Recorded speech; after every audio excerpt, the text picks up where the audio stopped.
Maria was a Mexican woman. She had just moved to Paris to make her dreams come true.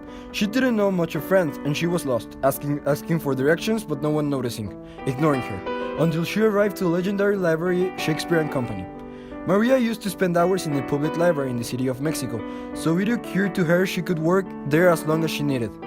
A middle-aged woman called Sylvia Beach welcomed her. Maria would soon know that the woman she had just encountered was an outstanding woman in the world of literature. Maria asked for the job, which was given to her with pleasure. Sylvia was curious about Maria. She looked like a foreign girl, so she didn't fear to ask what was her story. Maria, doubting whether to tell her or not, finally decided to tell her story. I used to write articles for a famous newspaper in Mexico. I didn't agree with what the government was doing to my people, so I wrote an article about the president. He didn't like it much, so he banished me from Mexico and now I'm staying here. Sylvia was astonished by her story, feeling compassion for her and hoping her to be a talented woman. She allowed her to take all the books she needed and offered her a place to stay while she stayed there. Maria was very grateful to her and accepted the offer. After some days passed, new visitors came to the library. The famous writer Fitzgerald and his wife entered with smiley faces to the place. The Fitzgeralds, always too happy and in love to be real, Maria was astonished to see them there, not knowing what to do next. On the other hand, when Sylvia saw them there, she welcomed them with a big smile. The three of them walked through the books to find a nice arranged table at the end of the room. The couple sat comfortably. Sylvia called Maria to introduce herself to the couple.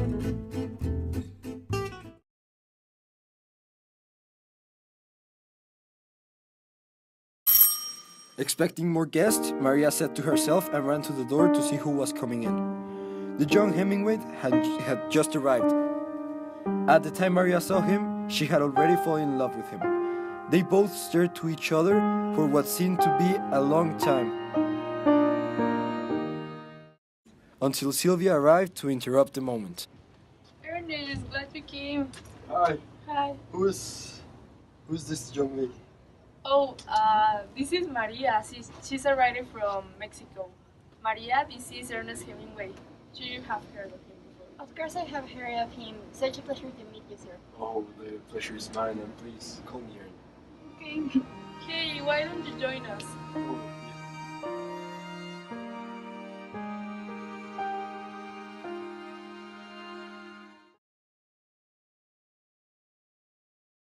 So Maria joined these famous European writers in their fancy gathering. Maria tells her story again to all the poets in the gathering. Hemingway was impressed with her story and said, "Oh, Maria, that's a really recent story. I would be pleased to read your story." Sure. Hemingway usually didn't read others' work. He claimed that he hated them already, because either they were too bad and pitiful or they were so good he would envy them. But he felt an strange mixture of feelings towards this new lady and wanted to know more about her, so he made an exception with her. The next day, Hemingway and Fitzgerald reunited at Shakespeare and Company for an early coffee chit-chatting. Lost in her own mind, Hemingway stared at her directly now and then, but Fitzgerald caught him in the act. I think you enjoy tequila now. Of what are you talking about? You know what they say, since the first drop you taste, you can't stop later. Stop the nonsense, Fitz. Come on, even a fool would notice. You've had tons of women in your life, and you've never acted like this. Like what? In love. As weeks passed, Hemingway and Maria worked many times together, writing and talking, helplessly falling in love for each other. Hemingway trusted her with his life and told her things that he had never told to anyone. When I went to the First World War and I saw my fiancée, my life changed intensely, more than I like to admit. It's weird, you know? I have never told this to anyone, nor even to Fitz. I don't know, when you're around me, life seems happier, lighter.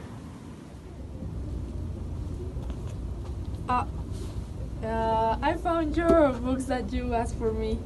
So here is Good Night, Dead in the Clouds, and the Dunham manuscripts. Thank you very much, Sylvia. You're welcome. Thank you.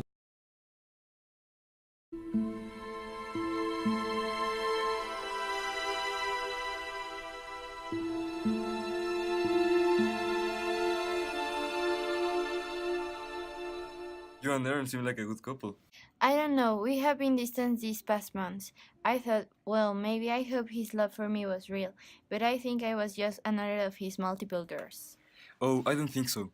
See how pathetic he looks. That's how a person in love looks. Crazy and stupid.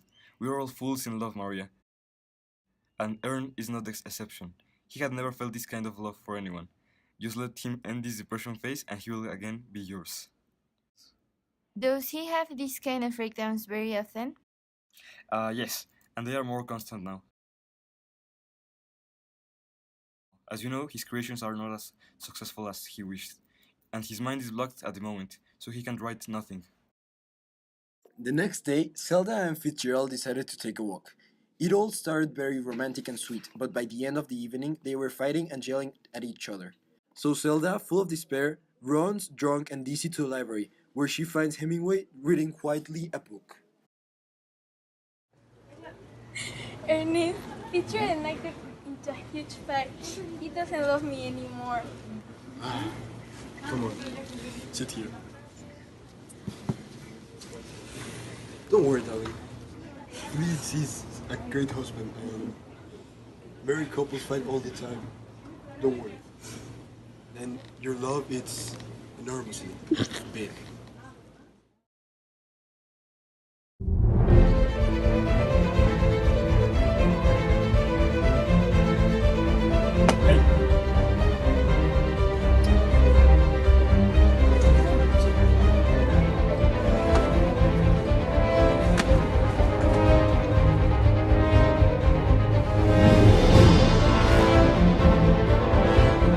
Maria, awakened by the loud noise, came to see what was happening. When Maria saw his love laying in the ground, without hesitation she ran to him. Are you okay? What happened? This traitor was putting his hands on my wife. Is that true, Aaron? That's not true, Fields. I was reminding her your love. My love, how could you think that I will always love you? As months passed, Maria's work started gaining success, and a very important work at Mexico was offered to her. She didn't want to leave Hemingway, but she knew it would be the best for both if she left as soon as possible. When she gave the news to all her poet friends, they were really happy for her, except for Hemingway. He remained steady as a rock, without saying a word. It looked like if he wasn't breathing either. Ernest, can I talk with you? Aaron, you don't need to say anything. It will only make it harder for both of us. No, but I have to. I need to tell you this. I need you to hear me saying this. Since the moment I met you, you put my world upside down. With you, I tasted the joys of true love. I never thought I could be happy with only one woman. I know I am not enough for you. You deserve better. So that is the very reason I am letting you go. But this moment will last forever in both of our minds. I won't bother you anymore, so it is easier for both to move on. I will never forget you, Maria. You're very passionate and full of vibrating energy that flutters my soul. And this is why I trust you will be a great writer.